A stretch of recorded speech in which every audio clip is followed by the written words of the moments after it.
Nosotros, como Centro Vives, tenemos una agenda de investigación articulada dentro de la Universidad Alberto Hurtado, con diversas unidades, departamentos, facultades, pero también tenemos un trabajo con distintas organizaciones de la sociedad civil, con distintas universidades, y en el territorio mapuche principalmente tenemos una colaboración ya de hace 8 años con la comunidad jesuita de Tirúa. Estuvimos pensando en conjunto en estos ciclos como una instancia para poder aportar desde la academia al debate intercultural dentro de la Convención Constitucional. Y la idea justamente es poder brindar este espacio a asesores o a constituyentes para que puedan acceder a estas discusiones, a estas temáticas que se han trabajado tanto desde la academia, y para eso tenemos en nuestra red expertos y expertas que colaboran hace años con nosotros, como Jimena, por ejemplo. Hicimos esta invitación para poder tener un espacio, compartir, desarrollar una reflexión colectiva, y por eso es una convocatoria cerrada. Estamos ahora en un formato Zoom, nos está transmitiendo públicamente esto, y lamentablemente, bueno, tiene sus limitaciones logísticas, e implica que vamos a tener que pedirle a los que se han conectado, los participantes, que puedan tener sus cámaras apagadas hasta que se abra el espacio de preguntas, porque hay un tema de gráficas que va a quedar registrado después esto como un video. Entonces necesitamos que ustedes puedan iniciar sus cámaras en el momento de las preguntas, y mantener sus micrófonos apagados también para que pueda Jimena poder desarrollar también su charla. Voy a dejar con ustedes a Sebastián Salazar, quien es coordinador del Núcleo Constitucional de la Facultad de Derecho de la Universidad Alberto Hurtado, y posteriormente a Rosa María Olave, que es directora del Programa de Resolución de Conflictos también de la Facultad de Derecho de nuestra universidad. Muchas gracias. Está en tu mano. Muchas gracias, Nicolás, por tu presentación e introducción. Primero que todo, me gustaría saludar a todas y a todos quienes están presentes al día de hoy en esta actividad para el Núcleo Constitucional de la Universidad Alberto Hurtado. Esto es un motivo de mucho orgullo poder colaborar con el Centro Vives y con los programas territorios de la universidad en el marco de una de las discusiones más importantes que ha tenido y tiene el país en toda su historia. Para nosotros poder participar y colaborar en esta instancia es motivo de mucho orgullo. Ya podrán contar con la presentación de Rosa María Olave, quien es nuestra representante también en estas actividades. ¿Y por qué el Núcleo Constitucional está interesado en estas materias y colaborar en este ciclo de talleres denominado Interculturalidad y Nueva Constitución? Porque uno de los objetivos que se ha propuesto este núcleo es impulsar a través de la Facultad de Derecho, pero en colaboración con otras facultades de la universidad, es buscar colaborar con la discusión constitucional, tanto con la convención como también la opinión pública. Y en ese sentido, iniciativas como estas, que de una u otra forma se hacen cargo de uno de los principales déficits que tenemos en Chile como sociedad democrática, y adicionalmente en un escenario de plurinacionalidad y de interculturalidad, es la mejora del diálogo y la gestión de conflictos. En ese sentido, poder colaborar con este aspecto tan necesario y tan fundamental es motivo de orgullo, como les decía, y nosotros como Núcleo Constitucional Universidad Alberto Hurtado nos ponemos a disposición de todas y todos ustedes para poder colaborarles dentro de estos ámbitos. Agradecerles desde ya vuestra asistencia el día de hoy, los dejamos desde ya anticipadamente invitadas e invitados para las nuevas actividades que se realizarán ya en marzo, principalmente, en la que seguiremos discutiendo sobre materias de suma interés al respecto. Y desde ya quisiera dejarlas con Rosa María Olave, que además ella es coordinadora del eje Diálogo y Gestión de Conflicto en conjunto con Mónica Valdés, para que nos pueda ya introducir en esta interesantísima charla. Así que muchísimas gracias por su atención y por estar presentes el día de hoy bajo esta modalidad virtual. Muchas gracias, Rosa María.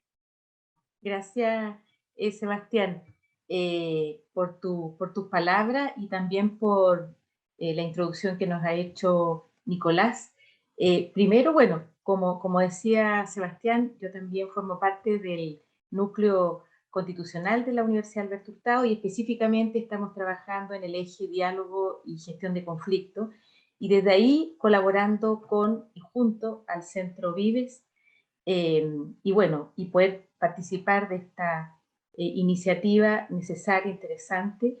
Y antes de presentar a Jimena, yo quisiera agradecer en nombre de todas y de todos, principalmente a la constituyente y expresidenta Elisa Loncón y al constituyente Adolfo Millabur, junto además a sus asesores y asesoras, porque ellos también y ellas han podido colaborar y orientar el trabajo, esta iniciativa y además apoyar al interior de la convención. Así que dobles agradecimientos a todos y a todas ellas.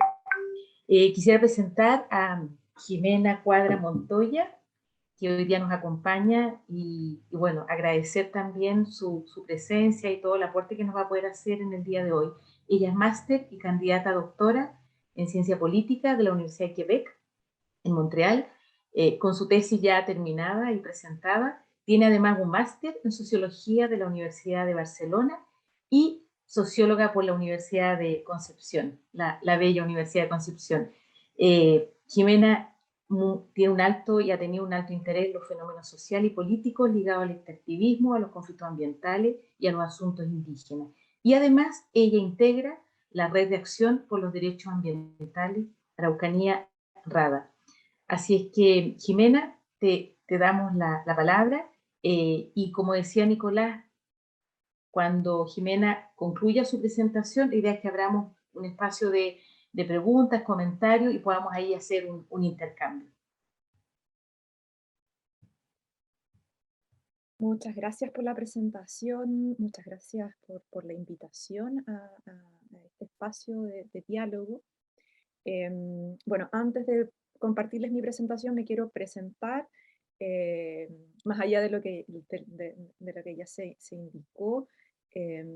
Como se mencionaba, yo trabajo específicamente en territorio mapuche, me encuentro actualmente en el Wallmapu, en la ciudad de Temuco, desde aquí les hablo. Trabajo con distintas comunidades y organizaciones mapuche que se enfrentan a distintos tipos de proyectos extractivos.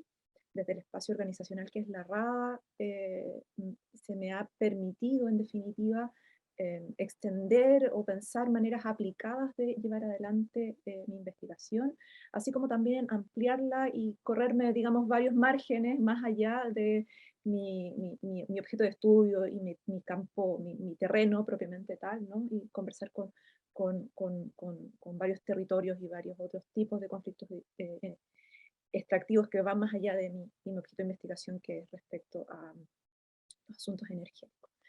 Y bueno, parte de mi quehacer y de mi estudio ha estado ligada al análisis sobre las políticas del reconocimiento, justamente porque en el contexto de la implementación de políticas del reconocimiento durante las últimas décadas surgen y se activan o se presentan distintas conflictividades en el territorio mapuche en particular, que es donde yo estoy. Y bueno, yo creo que fue a causa de esto justamente que Nicolás me contacta para orientar una discusión sobre interculturalidad y sistema político, específicamente el concepto de democracia e interculturalidad, que como lo voy a presentar más adelante, ¿no? Es un concepto que ha transitado desde plantearse como una discusión sobre principios de organización de la vida social y política en sociedades plurales, a propuestas más concretas que se están llevando adelante en Bolivia en particular. Entonces, es desde ahí, desde esta experiencia y marco de trabajo, desde donde yo he pensado ¿no? y he organizado los contenidos de esta presentación, que voy a compartirles de inmediato.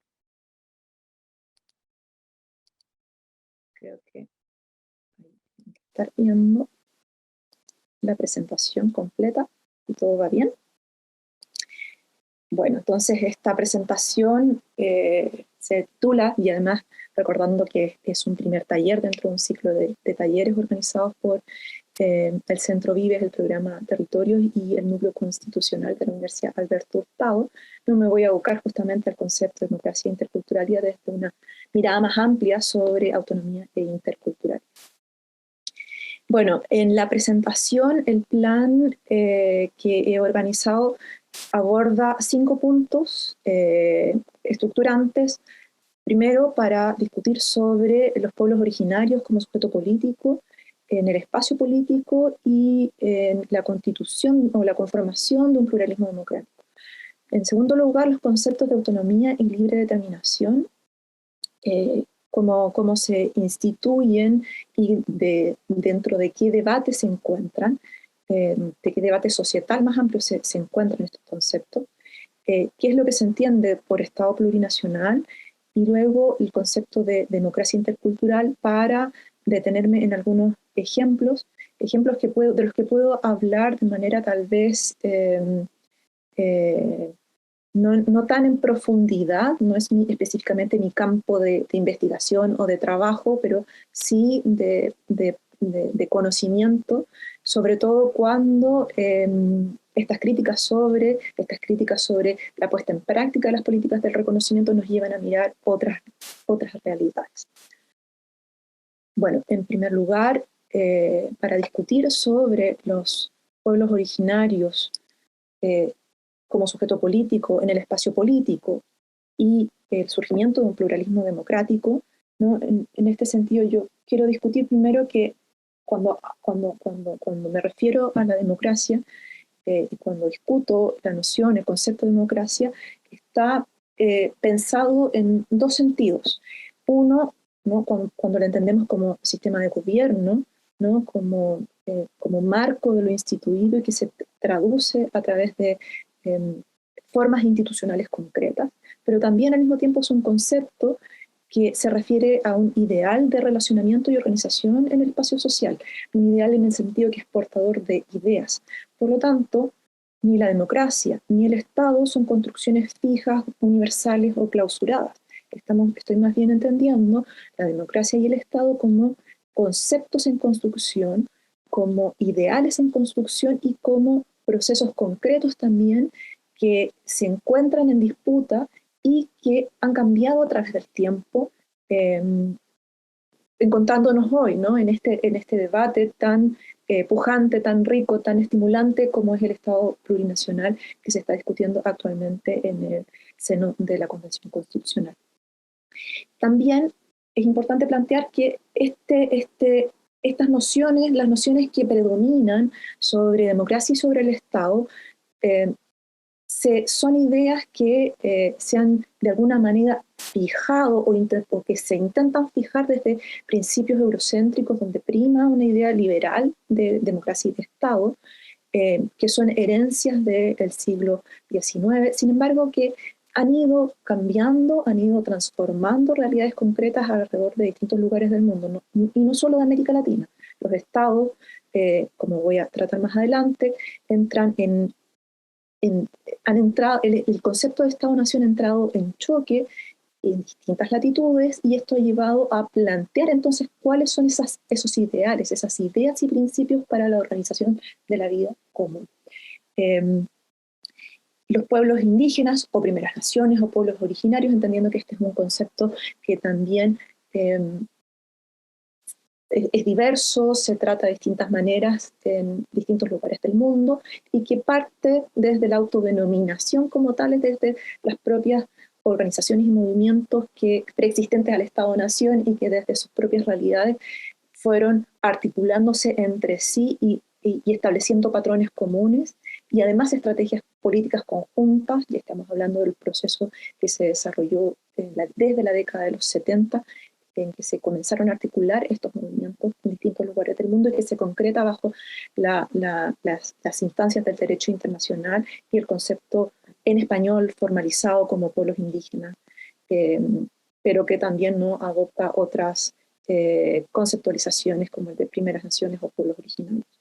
Y así, ¿no? Dependerá de distintos idiomas, de distintos contextos y latitudes.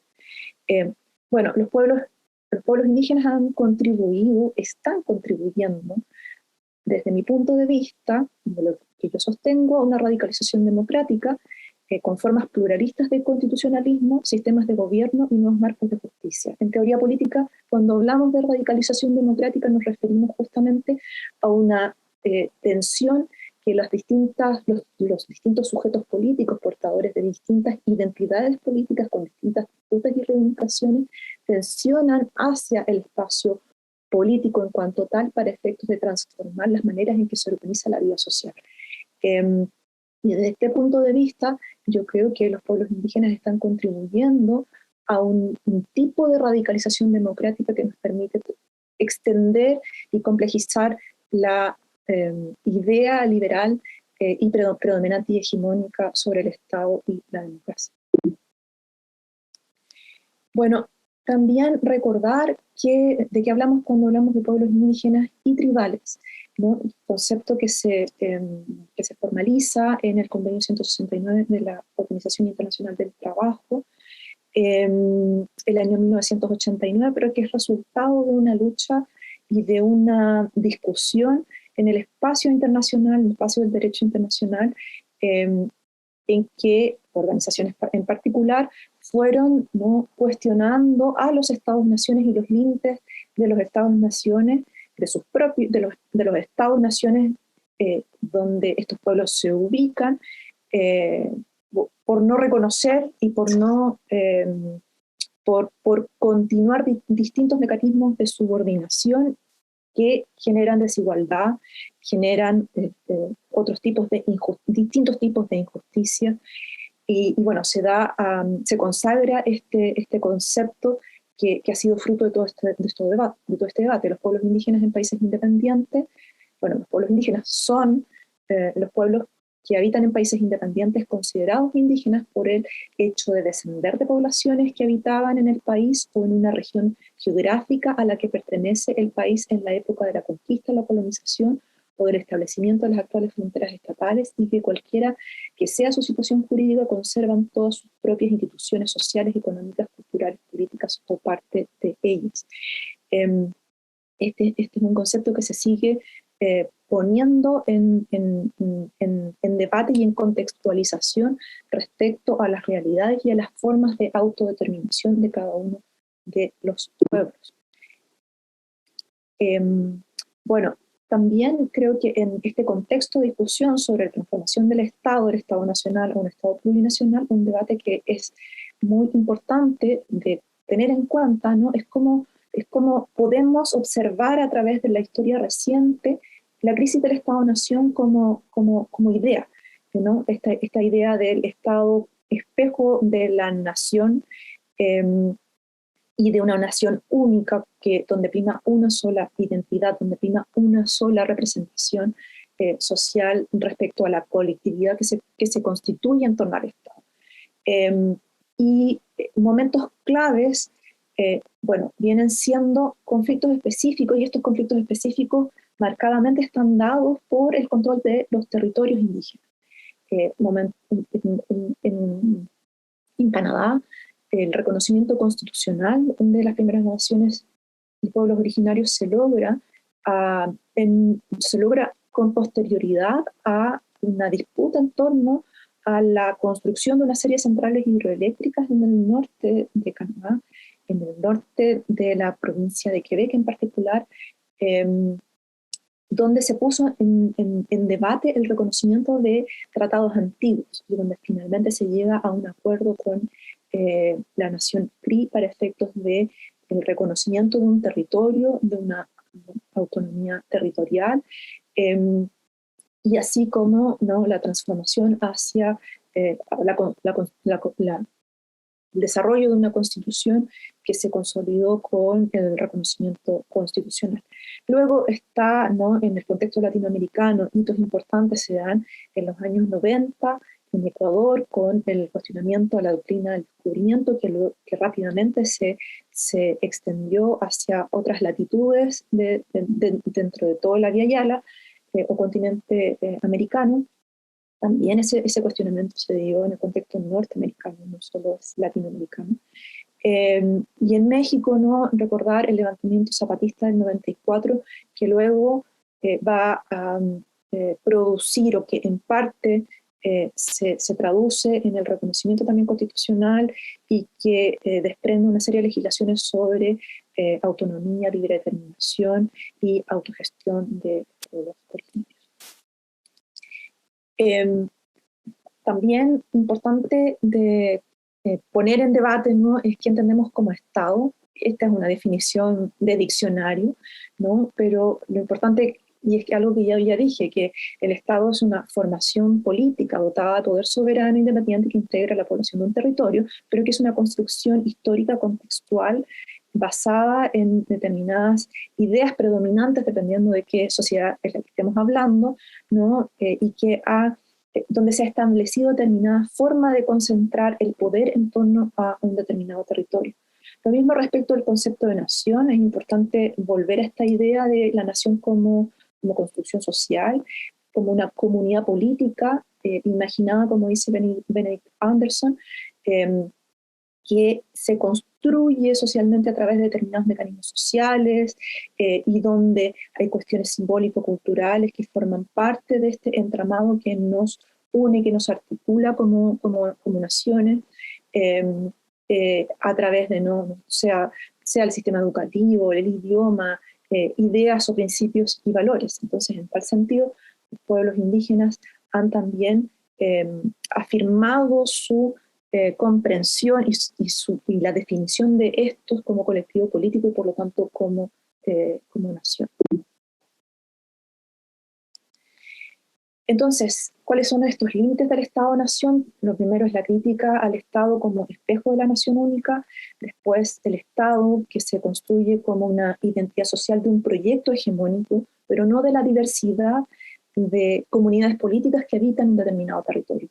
Y también el cómo el Estado-Nación opera negando o asimilando diferencias culturales, las consecuencias de la negación y la asimilación traducidas en el despojo, traducidas en las distintas formas de violencia, traducidas en las desigualdades estructurales, en el racismo, son construcciones que han avanzado y radicalizado justamente esta necesidad de construir esta idea del Estado-Nación. Y por lo tanto, ¿no?, la evidencia empírica respecto a la persistencia de distintas comunidades políticas, distintas identidades sociopolíticas que preexisten, son anteriores al Estado-Nación, pero que continúan existiendo y que defienden sus derechos y su existencia como una comunidad diferenciada.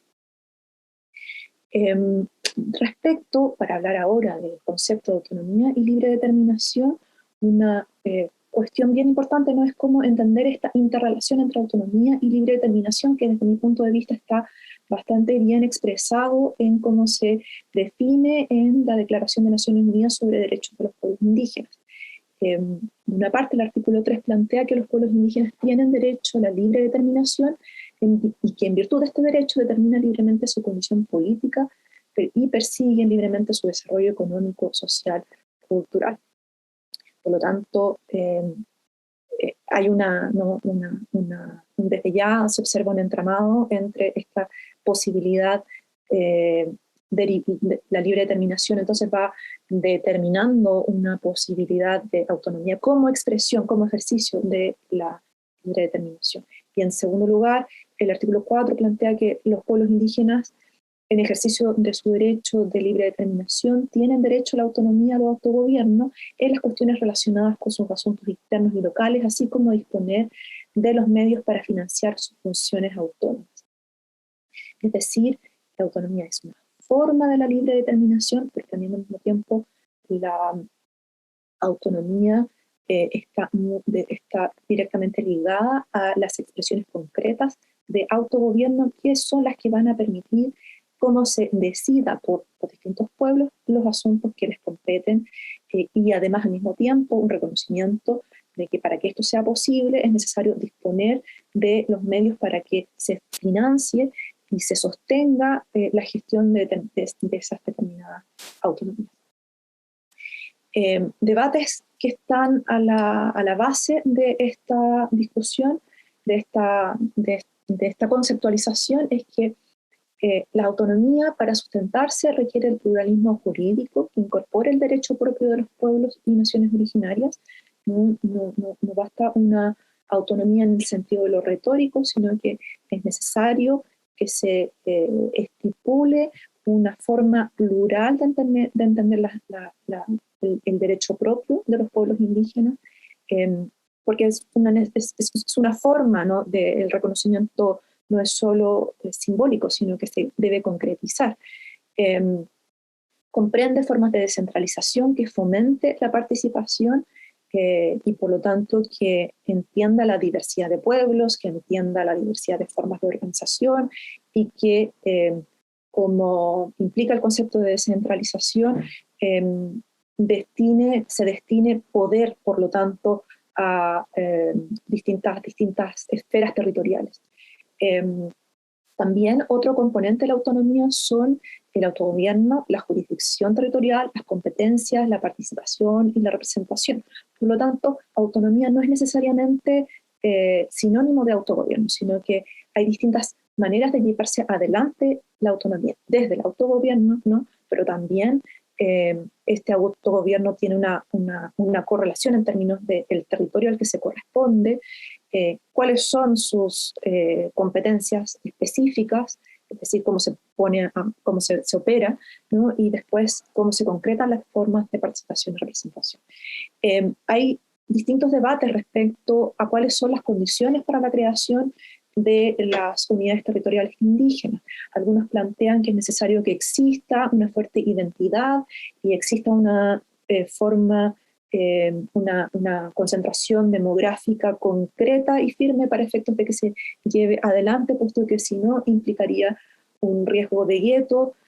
Hay otros autores que plantean que eso no necesariamente es así y que pueden coexistir formas de autonomía y también de comprensiones de territorialidades, por lo tanto que se pueden coexistir las escalas.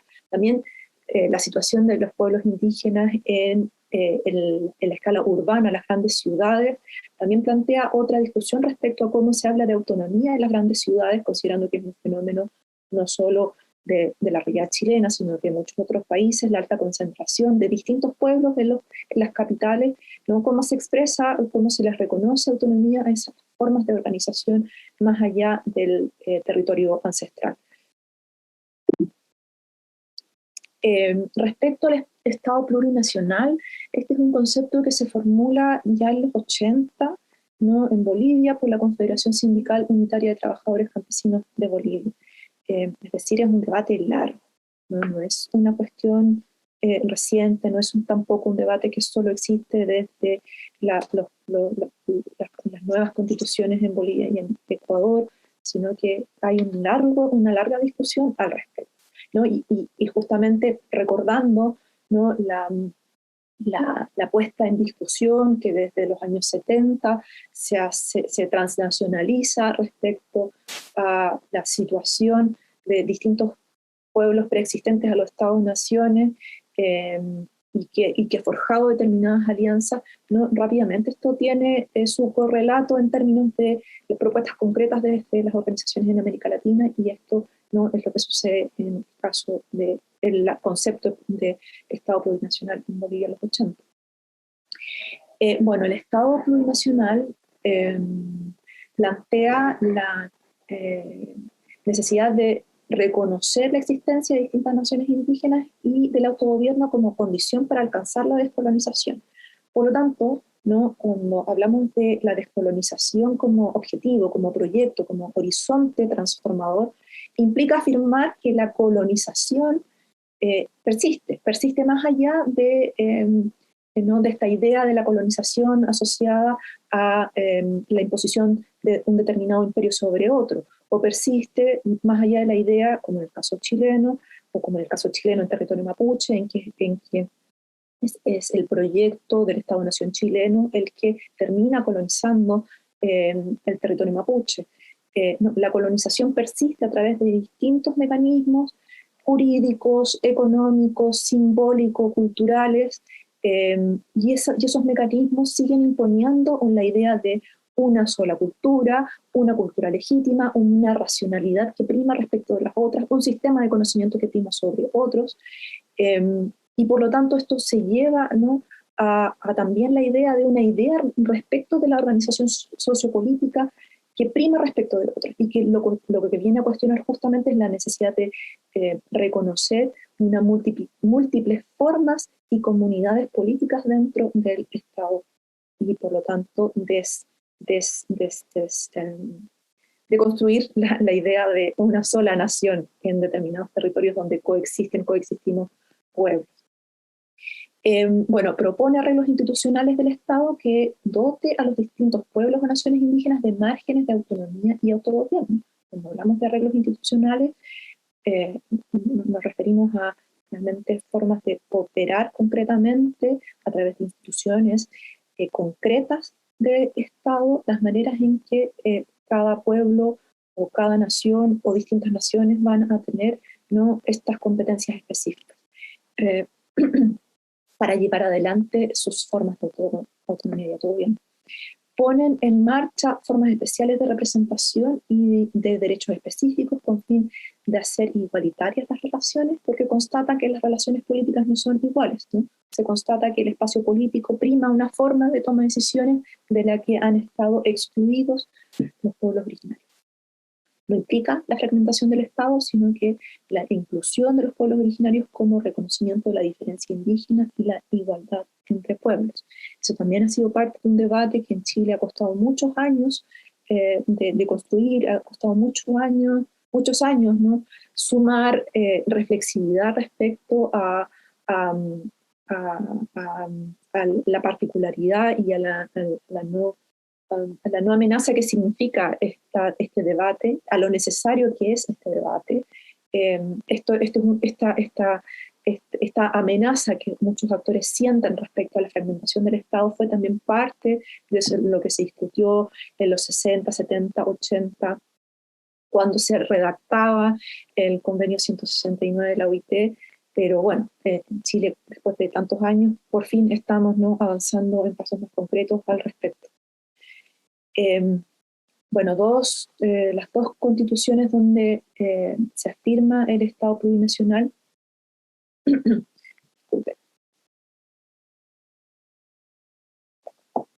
que son fundamentales y que, bueno, sé que muchos de ustedes lo habrán ya conocido, ¿no? El caso de Ecuador y de Bolivia. En sus propias constituciones lo incluyen. En Ecuador, que se dio en el año 2008, se afirma que el Ecuador es un Estado constitucional de derecho y justicia social, democrático, soberano, independiente, unitario, intercultural, plurinacional y laico. Se organiza en forma de república y se gobierna de manera descentralizada, ¿no? Aparece el concepto de interculturalidad, de plurinacionalidad y también el de descentralización. En el caso de Bolivia, Bolivia se constituye en un Estado unitario social de derecho plurinacional comunitario, libre, independiente, soberano, democrático, intercultural, descentralizado y con autonomía. Esta comprensión del Estado unitario social de derecho plurinacional, ¿no?, ha sido una suerte de arreglo para afirmar esta idea de que Bolivia no se va a separar, ¿no?, sino que se va a mantener como un país unido a través de la inclusión de estas distintas comunidades políticas, las que se incluirán a través de las autonomías, que son formas específicas concretas que se han ido operacionalizando en el tiempo. Y estas se reconocen también en la Constitución, en el artículo 2 y 289, que reconocen, ¿no?, las autonomías de las naciones y pueblos indígenas originarios campesinos, que es el concepto que se utiliza hasta el día de hoy. Para hablar de democracia intercultural ahora, antes de llegar allí necesito darme una vuelta, ¿no?, y bien importante porque para entender cómo se arriba a este concepto, es necesario también antes hablar sobre la política del reconocimiento desde mi punto de vista, porque hay una discusión larga en términos de cómo llegamos como sociedades a discutir, a construir, a proponer interculturalidad, ya sea a través de políticas públicas, a través de formas de acciones gubernamentales, a través de legislaciones, etc. Y estas tienen una historia hacia atrás que se ha afirmado, que ha comenzado, ¿no?, con las oportunidades y límites que significa la política del reconocimiento. Que comenzó con un reconocimiento multicultural, que ha sido fuertemente criticado, y que en respuesta a esa forma más descriptiva del reconocimiento aparece esta discusión normativa sobre el reconocimiento en igualdad de derechos políticos, que es el concepto al que tiende la interculturalidad. Entonces, ¿no?, vamos a ver que existen distintos enunciados y una cuestión que sí, ¿no?, comienzo a plantear es que estos enunciados y estas críticas, tanto los enunciados como las críticas, son fuertemente planteadas por las organizaciones de distintos movimientos indígenas. En Ecuador en particular, desde los años 90, el concepto de interculturalidad ha cobrado una fuerza política muy fuerte, muy importante para efectos de utilizarlo como una bandera de lucha de los procesos transformativos que se fueron dando. Eso también ha ocurrido de esta manera en Bolivia. La política del reconocimiento multicultural, este es un debate que surge desde los años 60 con ciertos intentos en políticas de asimilación que luego se traducen concretamente en una política en cuanto tal por primera vez en Canadá, y que es una respuesta a conflictos interétnicos que se desarrollan tanto frente a comunidades migrantes como a comunidades políticas que significan las primeras naciones, los pueblos originarios. Se basa en acciones de acomodamiento, y el acomodamiento significa que la sociedad de acogida debe adaptarse razonablemente a las particularidades y diferencias culturales de las comunidades, de las distintas comunidades políticas.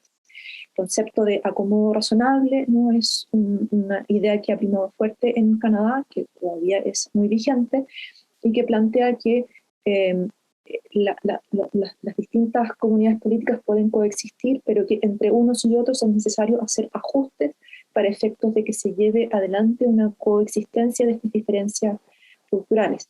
La gestión de esta diferencia cultural promueve que cada comunidad política desarrolle y lleve adelante sus propios proyectos como identitarios, y por lo tanto como el variopinto de todas las culturas que existen en Canadá es muy diverso y es muy radicalmente distinto tal vez a lo que conocemos acá, ¿no? Las comunidades pueden llevar adelante sus idiomas, sus apuestas lingüísticas, sus apuestas educativas, sus apuestas religiosas, con un respeto y con una idea de que las libertades, para mantener las identidades y las libertades individuales, es necesario respetar estas libertades políticas que significan las expresiones de estas diferencias culturales. Esto también es fuertemente criticado, y desde los movimientos de primeras naciones se cuestiona finalmente el centralismo político que significa esta diferencia basada en multiculturalismo, toda vez que el poder político no se ha avanzado de manera tan fuerte en una idea de libre determinación que reconozca finalmente a los pueblos originarios, primeras naciones, primeros pueblos, se dice ahora en Canadá de manera más marcada, y que por lo tanto sigue estando concentrado en los estados federales y provinciales la toma de decisiones, y esto es potencialmente fuente de conflictos, sobre todo en el momento de desarrollo de conflictos por proyectos extractivos, mineros, hidroeléctricos en particular. En Chile esta discusión también ha tenido un carácter similar, toda vez que ha primado una visión multicultural sobre el reconocimiento más que intercultural. La trayectoria del reconocimiento en Chile, no podemos decir que parte en un sentido institucional desde el Acuerdo Nuevo Imperial, cuando se discute entre las partes la defensa, la defensa o el compromiso por llevar adelante políticas sobre tierras y territorios indígenas, y que se concreta rápidamente en 1990 con el proyecto de ley para la ratificación del convenio 169 de la OIT, y que luego se traduce en una legislación. Sin embargo, en una legislación que fue bastante limitada, que es hasta el día de hoy bastante limitada respecto a qué se entiende por reconocimiento. Se evacuó la idea del reconocimiento constitucional y la categoría de pueblo de la legislación indígena, que hoy día contamos con una legislación sumamente deficiente, ya que lo único que reconoce es la existencia de etnias, y aludiendo en ese momento y hasta el día de hoy para efectos de los procesos jurídicos, que los pueblos indígenas son en definitiva minorías culturales. Y eso primó en el debate político de la época, motivo por el cual se evacuó este concepto y motivo por el cual hubo tanta resistencia a ratificar el convenio 169 de la OIT, que solo tuvo lugar el año 2008, y que atravesó una serie de otras políticas, de otras decisiones, como llevar adelante la educación intercultural bilingüe, donde ya se toma, ¿no?, el concepto de interculturalidad, la Comisión de Verdad Histórica y Nuevo Trato, el programa Orígenes, que implicó una visión también de interculturalidad respecto a la salud, y todo esto coexistiendo con las medidas represivas que comenzaron desde el año 2001 en adelante, aplicando la ley antiterrorista, que también, como sabemos, ha sido también fuertemente cuestionada, incluso por la Corte Interamericana de Derechos Humanos, que condenó al Estado de Chile por la aplicación de esta norma. Bueno, en definitiva, el reconocimiento en Chile ha estado mucho más centrado en formas de coexistencia. Se ha ido implementando como un mecanismo para el control del conflicto social en territorios indígenas. Los mecanismos de participación han sido fuertemente limitados y nominales, enmarcados en determinadas políticas, en determinados mecanismos, mesas de participación, pero no en plantearse y cuestionar finalmente cómo estructuralmente se organiza el espacio político en el país. Y esto no es criticado en el caso de Chile. Héctor Nahuel Pan, por ejemplo, antropólogo, es uno de los que ha escrito junto a Javier Aguas bastantes críticas respecto a estos límites del reconocimiento multicultural, sobre todo porque reproduce finalmente la posición de sujetos colonizados que asumen la voluntad del Estado, las élites y la sociedad dominante. Se preguntan, estos autores se preguntan, ¿no?, ¿para qué sería importante el reconocimiento si finalmente el reconocimiento está en manos del Estado, esos otros, los que detentan el poder, y no en los proyectos políticos propios que portamos, dicen ellos, el propio pueblo nación mapuche? También este es un debate que se replica en distintos lugares de América Latina, donde el multiculturalismo ha estado implementado fuertemente y de la mano con las lógicas neoliberales. De hecho, hay un concepto específico que es el que se refiere al multiculturalismo neoliberal, porque va de la mano con esta lógica del extractivismo y el avance de las empresas norteamericanas y de otras latitudes. No, lo que también se pone en discusión es que ha construido subjetividades, esencializando la cultura, esencializando un sujeto culturalmente adaptado a las necesidades del sujeto político hegemónico, ¿no? Esta idea del indio permitido versus el indio insurrecto. Entonces también se crea, ¿no?, una idea respecto a los límites que va a implicar esa inclusión, entendiendo que toda lógica de inclusión también implica formas de exclusión. En la discusión sobre el multiculturalismo en América Latina atraviesa esa discusión sobre las fronteras que implica la inclusión multicultural respecto a la exclusión.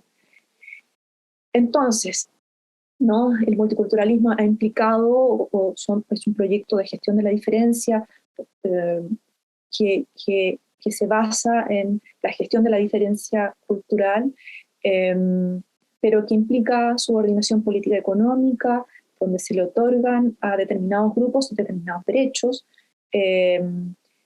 y donde prima una lógica respecto a los derechos individuales y la defensa de la igualdad ante esos derechos, pero no una perspectiva de los derechos colectivos y por lo tanto de los derechos políticos como pueblos, y por lo tanto de los espacios en que se defienda y se construya y se ponga en práctica los derechos políticos de orden colectivo de los pueblos. Y en contraste a esto se discute que la interculturalidad tiende hacia relaciones equitativas, hacia una igualdad política y económica, hacia el intercambio entre culturas a partir de relaciones simétricas, hacia una redistribución estructural del poder en lo político y económico, por lo tanto cuestiona esta limitación de los pueblos originarios y tribales como meros sujetos culturales, ¿no? Son los pueblos originarios, son sujetos políticos y por lo tanto también son sujetos económicos que pueden decidir, por lo tanto, al respecto.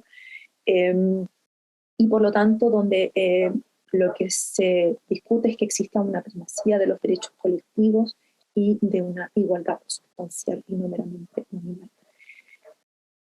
Pero igualmente persisten críticas respecto a cómo se ha ido dando en la práctica la puesta en operación de la interculturalidad, sobre todo porque persiste en contextos de conflicto social y las lógicas neoliberales continúan avanzando incluso en los mismos casos de Ecuador y Bolivia. Al respecto, la intelectual maya Aura Gómez discute, traigo a colación este texto que me parece súper preciso para justamente poner a discutir esto, ¿no? Cuáles son los límites hasta ahora, los límites empíricos que se observan hasta ahora de la idea y de los principios que defiende la interculturalidad. Ella dice, posiblemente la interculturalidad podría usarse para acercar a sociedades o grupos conflictuados entre ellos, pero que tengan una posición de horizontalidad en determinado territorio, pero no a grupos construidos en jerarquía, saqueo y despojo. La interculturalidad no va a tener resultados liberadores, sencillamente si lo que procura es la convivencia pacífica dentro de un sistema de dominación. Por lo tanto, esta cuestión del poder es fundamental para efectos de analizar, ¿no?, cuáles son los horizontes políticos que se pueden abrir en todo debate que se refiera a la interculturalidad. Ahora, yendo a lo concreto respecto al concepto de democracia intercultural, este concepto se refiere también en dos sentidos, ¿no? Así como el concepto de democracia se refiere, por una parte, a los sistemas de gobierno, puesta en práctica operativa a las instituciones, pero también se refiere a principios políticos democráticos, y estos principios políticos democráticos justamente aspiran a esta transformación de la condición de subordinación de los pueblos originarios como aquellos que portan estas desigualdades estructurales derivadas de la colonización. Mayorga entiende la democracia intercultural como un sistema de gobierno que entiende la democracia intercultural debido a la presencia de representantes indígenas y a la incorporación formal de normas y procedimientos de las naciones y pueblos indígenas, originarios o campesinos en el sistema político. Es decir, la democracia intercultural sería tal en la medida que se incorporan elementos de la democracia comunitaria en el rediseño institucional de los órganos de gobierno. Y respecto a los principios que están primando en esta discusión, aquellos que tienen que ver, ¿no?, aquí están aquellos que tienen que ver con la descolonización, la igualdad y equidad entre pueblos, a través de nuevas estructuras institucionales, por lo tanto de carácter pluralista, que transformen el Estado, en definitiva, esta vieja idea del Estado-nación. En Bolivia, en concreto, se ha creado, este concepto de democracia intercultural se ha incrustado en normas específicas, y entre estas, ¿no?, está el órgano electoral plurinacional, que tiene la facultad de determinar las circunscripciones especiales que permitan las autonomías indígenas, y esto está indicado en la Constitución de Bolivia en el artículo 146. Y luego está la Ley de Régimen Electoral, que se crea en 2010, posterior a la redacción de la Constitución, que pone en práctica una cuestión que es fundamental, que es el de la autonomía, en concreto, y el quién y cómo se hace cargo de la autonomía, y este es específicamente el mecanismo de régimen electoral. Que se define, ¿no? Cuando se define por esta ley, se define en sí mismo como un régimen electoral para el ejercicio de la democracia intercultural, ¿no? Así comienza el artículo de esta ley. Y luego se plantea que la democracia intercultural del Estado Plurinacional de Bolivia se sustenta en el ejercicio complementario y en igualdad de condiciones de tres formas de democracia: la directa y participativa, la representativa y la comunitaria, en el marco de lo dispuesto por la Constitución Política y las leyes en materia electoral. Por lo tanto, no, Bolivia, en definitiva, en Bolivia hay tres formas de democracia que coexisten: la participativa, la representativa, la comunitaria, y las formas de implementarse están regidas en la ley de régimen electoral. Otro marco es el de la discusión sobre descentralización, que se encuentra en la Ley Marco de Autonomías y Descentralización, que operacionaliza la constitución de autonomías indígenas originario-campesinas, las AIOC. Sin embargo, una crítica importante a esta normativa y lo que ha pasado hasta el día de hoy es que se ha construido un proceso burocrático muy complejo que ha delimitado muy pocos municipios y expresiones concretas de autonomías indígenas originario-campesinas, que hasta el día de hoy son 3 campesinos y un territorio indígena en cuanto tal. Sin embargo, existen una serie de expedientes abiertos que distintos pueblos, territorios y municipios están llevando adelante para efectos de que se logre este proceso y se concreten en definitiva estas formas de autonomía indígena.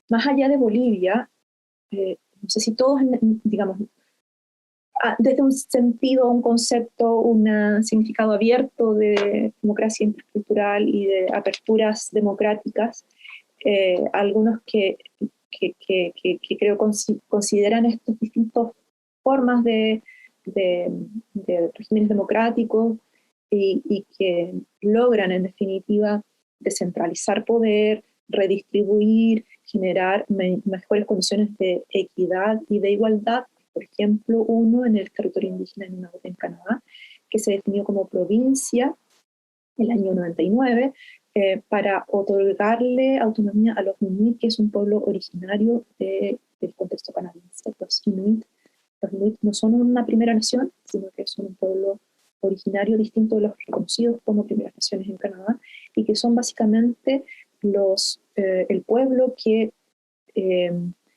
habita más al norte y que fue colonizado con posterioridad en la medida en que se anexó el territorio del norte de Canadá al territorio federal. Este territorio, la provincia de Nunavut, en definitiva, es un territorio controlado por los Inuit. Sin embargo, tiene un funcionamiento tal como provincia, como lo tienen las otras provincias. Sin embargo, ese control está ejecutado por los propios Inuit.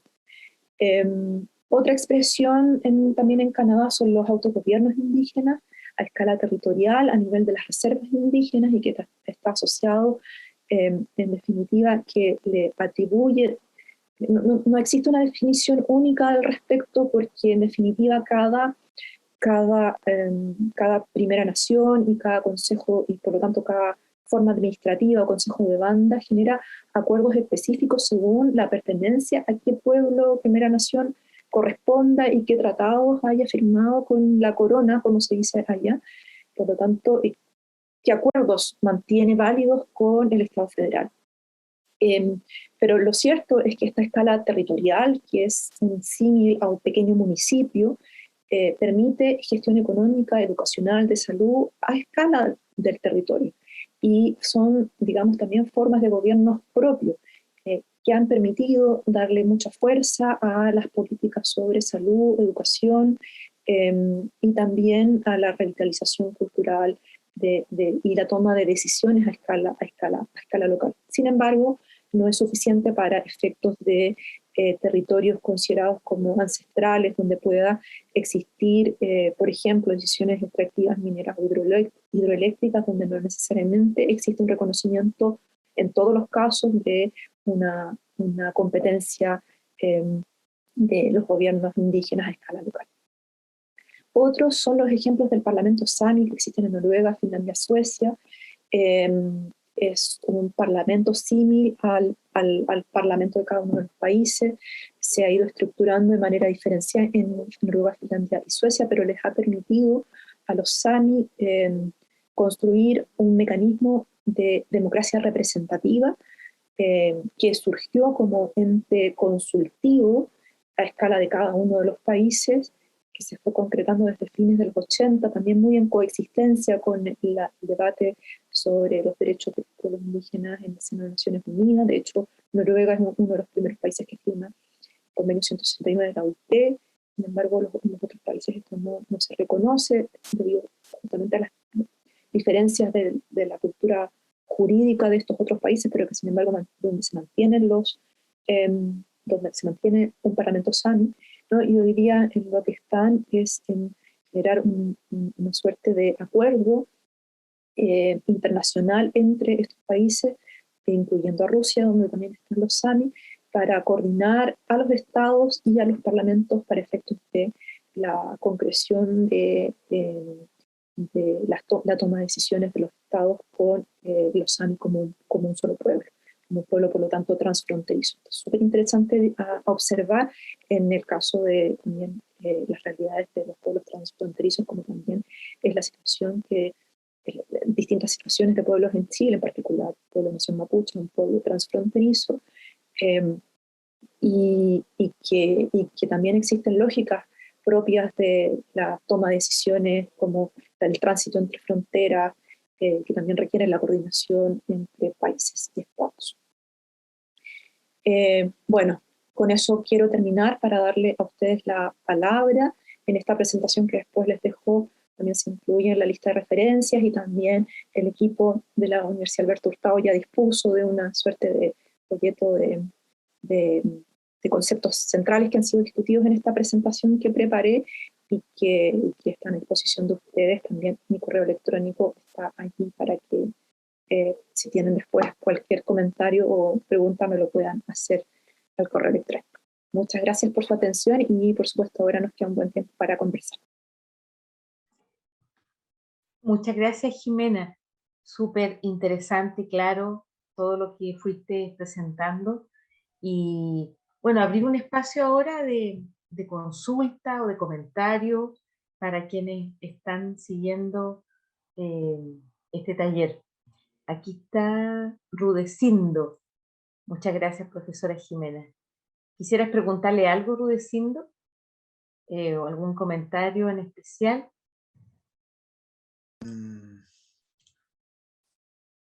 ¿Cómo están? Pataque, Callejía Tultur, Pichacota, Licaucota. Mi nombre es Rudecindo Cristian Espíndola Araya, soy del pueblo de Toconao, de Licalantay. Y gracias por la invitación. Bueno, más que nada comentar que obviamente lo que presenta la profesora Jimena es como un espejo de lo que pasa acá en el norte también.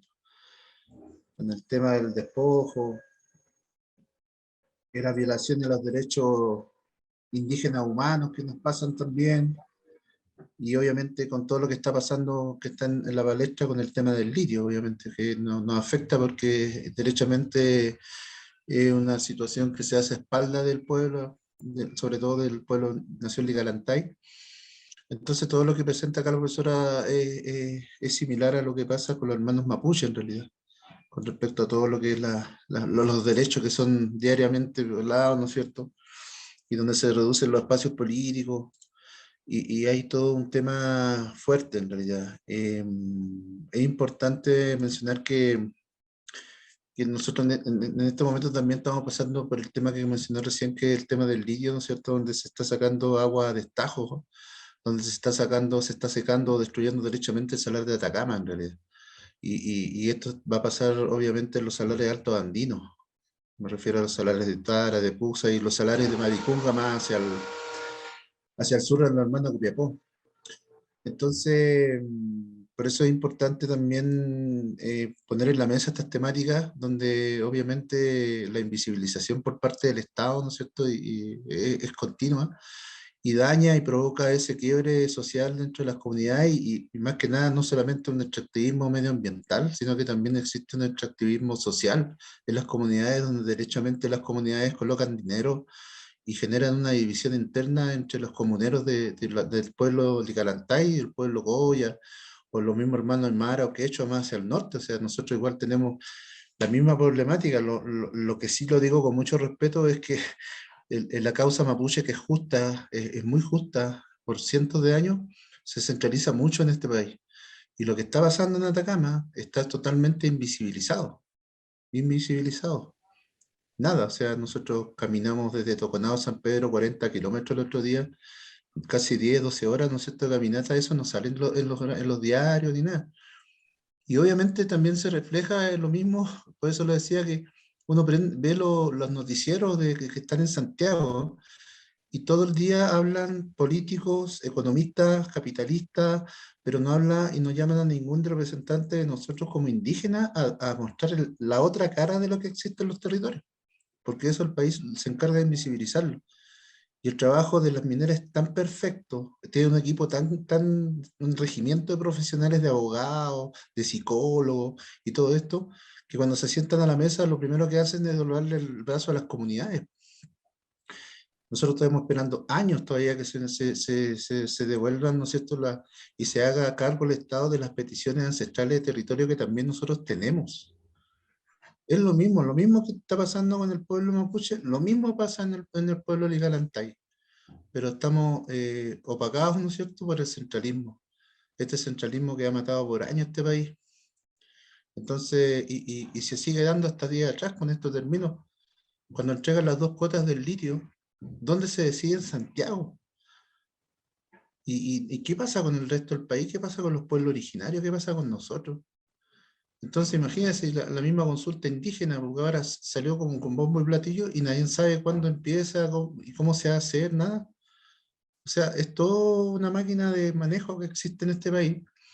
Pero independiente de eso también, yo quiero agradecer a la profesora Jimena porque justamente ella da los puntos clave que no solo se asocian al pueblo mapuche, sino que también a la nación Licalantay. Muchas gracias, profesora. Gracias, Rudecindo. Jimena. Muchas gracias, Rudecindo, mucho gusto conocerte. Bueno, confirmar lo que tú planteas, yo creo que este debate en el que ahora estamos no va a terminar en este momento, ¿no? O sea, si miramos desde una perspectiva de tiempo larga, todas las luchas que ustedes han llevado adelante, todos los años que han estado organizados para estar hoy día donde se está en términos de contar con esta instancia de discusión y de transformación del espacio político como esta Convención Constitucional para efectos de que estos sean temas país. Pero también todo lo que queda por delante, porque cualquier transformación que signifique la convención, ustedes ya lo saben, no estoy diciendo nada nuevo, ¿no? Implicará legislaciones, y algo que yo he pensado mucho con esta presentación que me solicitaron, es también, bueno, cuánto nos queda por conocer los caminos que se han recorrido en otros pueblos, en otros países, en otras realidades para efectos de estas particularidades que han permitido las figuras de las autonomías y de las posibilidades de descentralización, que son muchos años los que han tomado en cada uno de estos países. Los procesos que llevan adelante han sido procesos en cada uno de estos lugares muy largos. Sin embargo, también es necesario en este momento político de la vida de este país, ¿no? Tomar decisiones concretas, ¿no? Salir de este viejo paradigma. Hace 5 años atrás, decir pueblo indígena era algo que le molestaba a determinados representantes de gobierno, a determinados funcionarios públicos, y lo digo con conocimiento de causa, ¿no? En mi trabajo de campo yo me encontraba con esa dificultad, que me entregaban documentos donde se hablaba de las etnias indígenas, eh, que me modificaban documentos de seminarios, de coloquios, donde pueblo era tachado, era atajado, no era posible hablar de, de esta comprensión de pueblo, porque en definitiva hablar de pueblo es hablar de comunidad política y hablar del derecho a la autodeterminación, a la libre determinación. Entonces yo creo que estamos en un momento clave justamente para desmitificar la idea del quiebre del Estado-nación, que se puede, el riesgo que se puede vivir por efectos del reconocimiento constitucional de los pueblos, naciones originarios en este momento, y que tenemos que dar saltos concretos al respecto. Bueno, finalmente también allí la academia puede contribuir muchísimo en términos de esta afirmación política, ¿no? La academia no como un ente neutro, sino como un ente que contribuye al debate país, a los debates país, y que podemos mostrar evidencias, conceptos, nociones que nos permitan salir de estos nudos discursivos. Y por supuesto estos nudos discursivos se van a complejizar con la realidad que nos presenta Rudecindo, cuando ¿no? Sabemos que las tensiones por los bienes naturales comunes han recrudecido en otros lugares del mundo estas tomas de decisiones y estos conflictos políticos. Esto también está pasando y va a seguir pasando, y pueden volverse todavía conflictos más radicalizados si no se logran acuerdos respecto a cómo se toman decisiones y cómo se decide finalmente la existencia de la coexistencia entre pueblos con igualdad de condiciones ante la toma de decisiones. No sé si alguien más tiene algo que preguntar o comentar.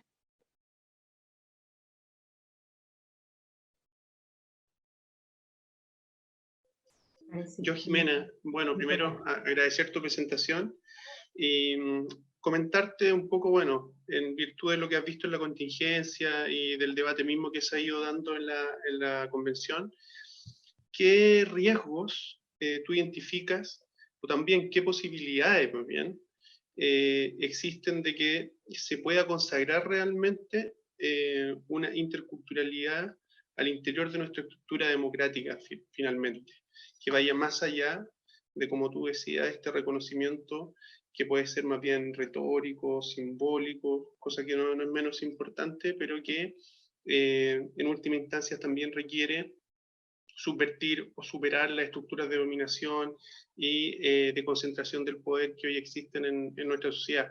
¿Qué oportunidades tú ves para que se pueda avanzar en ese camino, y cuáles son los riesgos que pueden existir de que finalmente se terminen reproduciendo lógicas más bien multiculturales o de interculturalidad acrítica, por decirlo así?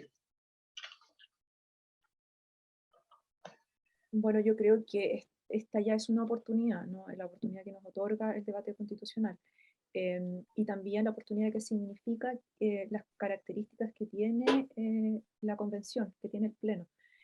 Justamente porque hay un conjunto de alianzas que son posibles y que ya los hemos visto en los últimos meses, y que a mí me parece que estamos en un momento clave para avanzar en términos de articulación. Articulación también es un concepto muy fuerte en la vida, en términos de teoría política, en términos de vida política, no es solo empírico, sino que también es justamente para construir nuevos horizontes políticos se requieren las articulaciones. Las articulaciones son alianzas, no es nada más complejo que eso, son alianzas entre sectores diferenciados del espacio social y que pueden no generar uniones por aspectos comunes o aspectos que se sienten como comunes. Entonces yo creo que es un momento muy importante para hablar de los comunes, que nos une a los distintos actores sociales desde nuestros distintos roles, y cómo entonces eso lo podemos plasmar como en un colchón, base o apoyo retórico hoy día al debate que se está dando en la convención. Digamos, en el sentido de adhesión social. Es necesario que se muestre esta adhesión social, y eso, ¿no? Es muy necesario la capacidad performática de los distintos actores, y hablo de los distintos actores, no solo de los movimientos sociales. También creo que esa capacidad performática tiene que estar desde los espacios académicos, justamente para mostrar el compromiso que se tiene con esta nuevo horizonte de reorganización del Estado y de la democracia. Siempre hay riesgos, y si miramos, ¿no?, como los riesgos y las críticas que hasta el día de hoy existen, ¿no?, el riesgo de la burocratización, el riesgo de una descentralización limitada, el riesgo de que se coopten determinados conceptos, por ejemplo, el de buen vivir, en algunos contextos ha estado también cooptado por efectos de estas tomas de acuerdo que a que las empresas llegan con las comunidades locales, etcétera, ¿no? Sin duda, para minimizar ese riesgo, es siempre necesario tener presente que estos debates se tienen que continuar y que tienen que existir formas concretas en que se deriven de la convención. Lo que sucedió en el caso de Bolivia es que las normas constitucionales permitieron el desarrollo de leyes, no lo dejaron tan abierto, ¿no? El órgano electoral no estuvo asociado a la definición, el que el órgano electoral asumiera la puesta en práctica de la democracia comunitaria y participativa, además de la representativa, está asociado a lo que se indica en la convención. Y lo mismo respecto a las autonomías indígenas. Ha sido lento, pero fue gracias, gracias a los articulados que allí se propusieron de manera estratégica para efectos de que estas normativas fueran posibles. Ahora, nos queda, ¿no?, todo lo que viene, que es cómo se construyen estas normas, y ese siempre es un proceso constante de la discusión, del diálogo, del debate y de las respuestas. Mena, a propósito de la adhesión de la que tú hablas, fíjate que hoy día me fijé, y justo coincide, en la encuesta, hay un resultado de la encuesta Academ, de que señala que solo el 27% quiere Estado plurinacional y la mayoría opta por la multiculturalidad. Y bueno, más allá que quien sea quien ha hecho la encuesta, pero ese es un desafío respecto de cómo se va, en este periodo, de aquí al plebiscito salida, ¿cómo ves tú esta tarea de poder comunicar, de poder informar, etcétera, sobre estos aspectos? Eso por una parte. Y lo segundo que te quería consultar, ¿cómo ves tú, con todo lo que nos has planteado, qué características debiera tener un diálogo intercultural? Pensando el diálogo intercultural tanto en contexto de conflictividad, como también un diálogo intercultural que va más allá, ¿no? Que de alguna manera puede ir atravesando la vida social. Esos dos puntos quería preguntarte. Bueno, sí, mirando la coyuntura también, yo creo que no he visto los resultados de esta academia que tú mencionas, pero recuerdo otras encuestas, también dependerá mucho de las preguntas, ¿no? Respecto a cuánta adhesión existe en Chile a las reivindicaciones de los pueblos originarios. En algunas aparece muy alto, otras aparece medio intermedio. También hay otra interesante sobre el racismo, ¿no? Se muestra que en Chile predomina el racismo a través de determinadas actitudes, una encuesta del 2019, si no me equivoco. En la UDP, creo. La UDP, sí. Y hay otra en la Universidad de Talca. Y bueno, de hecho, hasta hablar de racismo en muchos casos es como, no, ese no es nuestra realidad. Algunos lo dicen así, pero bueno, no, sí, existe el racismo. Y que se acrecenta en determinados momentos mediáticos donde ciertos debates se levantan respecto de otros para dibujar dibujar un imaginario sobre lo indígena. Y estamos viviendo un momento en que se está mediáticamente llenando el espacio de discusión respecto a esta igualación de las reivindicaciones sociales de los pueblos originarios con conflicto, con terrorismo, con delincuencia. Aparece el concepto de narcoterrorismo, por supuesto, con una base con una base de datos, de hechos, es sumamente arbitraria finalmente esta construcción retórica desde el gobierno actual. También hay algunos académicos como Héctor Nahuelpan, Nahuelpan y también, bueno, Héctor Nahuelpan ha escrito una crítica al respecto. No son construcciones sociales, y justamente esas construcciones sociales no toman el espacio comunicacional, el debate público, y cuesta mucho lidiar con estas máquinas comunicativas. Y ante esas máquinas, yo creo que es sumamente importante iniciativas como estas, iniciativas como la que vienen haciendo, yo sigo lo que vienen haciendo distintos convencionales de los escaños reservados, que hacen un trabajo territorial muy importante, organizaciones sociales que están haciendo también trabajo territorial sobre la discusión de la convención. Eso creo que es vital, ¿no? Construir otros espacios de debate, de diálogo, de problematización al respecto, y que trasciendan solo a la población indígena. Este es un debate que tenemos que hacer también nosotros como sociedad chilena. La descolonización no es el problema de los indígenas y de los pueblos originarios de primeras naciones, es un problema nuestro también, de la calidad democrática que queremos para el país que habitamos. Y por lo tanto es sumamente importante responsabilizarse al respecto. Y tu segunda pregunta, con respecto a estas características sobre el diálogo de interculturalidad, yo pienso que, sobre todo en un contexto como el de Chile, yo creo que hablar del diálogo intercultural implica sí o sí reconocer conflicto. Esta idea, y por eso retomé esta cita de Aura Gómez, porque la interculturalidad se ha ido institucionalizando como mecanismo de resolución de conflicto, pero que parte desde esta idea como de una paz reconciliada, donde somos todos amigos, pero no somos todos amigos. Y cuando negamos el conflicto, negamos las bases de la vida política. La política está constituida por conflictos. Los conflictos son inerradicables de lo social.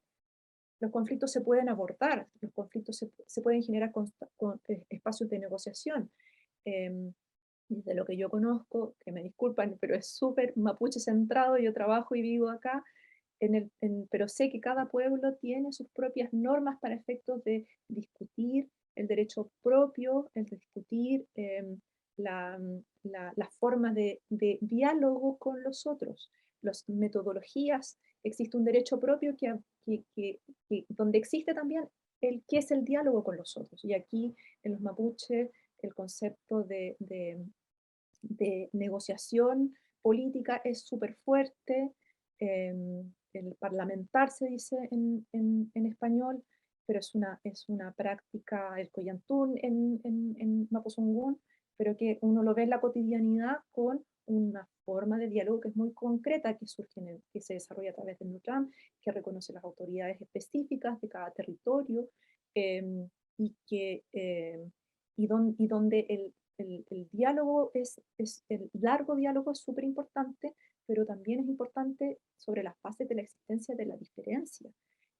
No somos meramente diversos, también somos diferentes, y esa diferencia ha generado conflicto, y esa diferencia se estructura a través de la subordinación, y por lo tanto, para restablecer esas lógicas tenemos que cuestionarnos qué es lo que produce la subordinación. Los autores mapuche, en este caso yo que trabajo con los mapuches, son súper conscientes en sus territorios respecto a qué es lo que ha provocado esta desigualdad estructural, en las lógicas del despojo histórico pero vigente. Entonces, creo que en ese sentido todo diálogo tiene que partir desde ese punto de vista. Yo no creo para nada en los mecanismos de resolución de conflicto que parten desde las lógicas de la mera diversidad, sin abordar las lógicas sin abordar las causas de la subordinación y la desigualdad. Muchas gracias, Jimena, por tu respuesta. No sé si hay alguien más ahora que quiera consultar o comentar algo. Nico, parece que estamos como en los tiempos, ¿no? Ah, no, ahí está Valeria. Valeria, adelante, Valeria. Hola, ¿cómo están? Un gusto. Primero que todo, darle las gracias por generar la iniciativa, la instancia para conversar y dialogar. Y bueno, estamos todos esperanzados en este proceso, así que todo aporte es muy bienvenido. Bueno, yo soy asesora de Tami Pustini del Distrito 20, así que hay mucho de lo que se conversó y todo que es muy importante para nosotras. Eso, gracias. Gracias a ti. Y mucho gusto. Súper. Bueno, yo creo que Jimena, no sé del resto, pero dan ganas de seguir, ¿no? Y seguir profundizando en varios de los temas. Ahí hay varios autores y referencias que tú nos has compartido, como para poder seguir profundizando. Creo que hay un desafío de no solamente los y las convencionales, especialmente los escaños reservados, que puedan trabajar en sus territorios, dando a conocer todo esto y problematizando, como tú muy bien decías, sino que de una u otra forma todas y todos tenemos también un poco ese desafío. Creo que ahí las universidades también tenemos una tarea, un rol, y desde los equipos, ay, Carlos, disculpa, Carlos está, yo estoy cerrando, pero Carlos tiene su mano alzada, así que Carlos, antes que terminemos, adelante. Sí, solo para agradecer la presentación, Jimena. No es mi tema, ya lo he tratado, pero ciertamente me ha dado muchas luces y le agradezco, ¿no? Así que muchas gracias. Gracias, Carlos. Y bueno, yo creo que estas iniciativas, como tú muy bien dices, Jimena, son de mucha utilidad y esperamos que puedan ser útil para la convención, los y las convencionales, sus respectivos asesores y asesoras, y también para todos y todas aquellas que queremos contribuir en este proceso y ser partícipes. Así que muchas gracias en nombre de la Universidad Alberto Hurtado, el Centro Vive y el Núcleo Constitucional de la Universidad Alberto Hurtado. Así que gracias a todos y a todas también quienes hoy día han acompañado esta actividad, y los dejamos invitados para la segunda sesión, que es en marzo, que creo, si no me equivoco, el 14, pero ahí les estaremos avisando. Bueno, Ya, muchas Jimena. gracias. Y muchas gracias a ustedes que organizaron y a todos quienes asistieron y bueno, estuvieron aquí. Súper. Muchas gracias a todos. Gracias. Gracias a todos. Un abrazo. Muchas gracias. Muchas gracias. Gracias, Chao, hasta luego. Chao, chao.